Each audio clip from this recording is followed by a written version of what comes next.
Bonjour Madame Lepêtre. Bonjour Docteur Thureau. En matière de violence conjugale, qu'est-ce qu'est un signalement? Il s'agit d'un écrit qui donne connaissance au procureur de la République de faits dont a eu connaissance le médecin à l'occasion de l'exercice de ses fonctions sur des faits de violence conjugale donc commises au sein du couple. Il peut s'agir de violences physiques, psychologiques ou sexuelles. Et le médecin estime que ces violences mettent la vie de la victime majeure en danger immédiat. Pour les professionnels soumis au secret médical tels que les médecins, ce devoir s'impose-t-il de la même manière? Il appartient effectivement aux médecins d'apprécier en conscience la possibilité de lever le secret médical. À ce sujet, une vidéo a été réalisée, elle s'intitule « Secret médical et violences intrafamiliales ». Le médecin peut se référer au vade-mecum qui a été établi par le ministère de la Justice en partenariat avec la Haute Autorité de Santé et le Conseil national de l'Ordre des médecins, qui présente une grille d'évaluation du danger qui peut aider le médecin à apprécier la situation de danger. Ce que je vous conseille aussi, Docteur Thureau, c'est de prendre l'avis de vos confrères ou encore de l'Ordre des médecins. Le signalement de faits graves de violence conjugale n'est pas une obligation pour le médecin.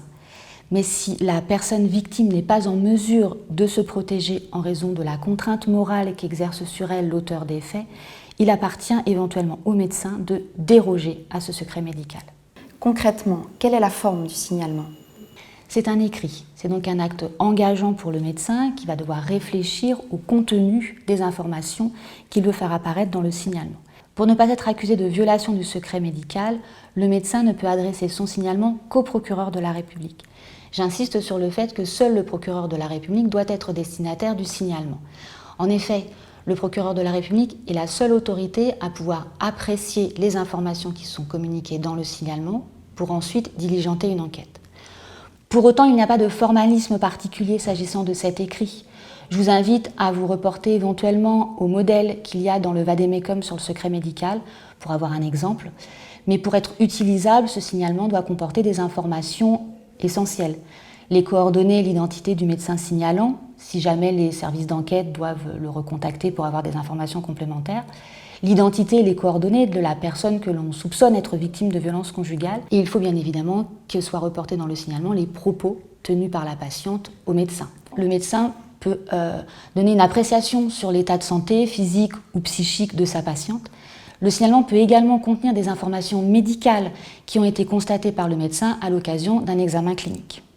Le signalement ne décrit pas nécessairement ce que le médecin a lui-même constaté. Il n'appartient pas au médecin de vérifier la réalité de ce que sa patiente a pu lui décrire. Toutefois, la gravité des faits qui lui sont rapportés peut donc inciter le médecin à lever ce secret médical en faisant un signalement au procureur de la République. Le signalement n'est pas un certificat médical, donc il ne sera pas remis à la victime. Toutefois, il doit mentionner si la patiente a donné son accord ou pas pour que ce signalement soit transmis au procureur de la République. Comment doit être adressé le signalement? Compte tenu du danger immédiat qu'a pu analyser éventuellement le médecin, je vous conseille de l'adresser dans les plus brefs délais, soit en le déposant à l'accueil du tribunal à l'attention du procureur de la République, soit par courriel, et vous trouverez les coordonnées sur les sites internet des différents tribunaux judiciaires. Le fax est très peu utilisé maintenant, on est vraiment habitué à utiliser le courriel. Que devient le signalement? Il y a un circuit de traitement prioritaire qui a été mis en place dans tous les tribunaux judiciaires de la Seine-Maritime et de l'Eure. Donc le signalement va arriver de manière prioritaire au procureur de la République ou un de ses substituts qui va en prendre connaissance.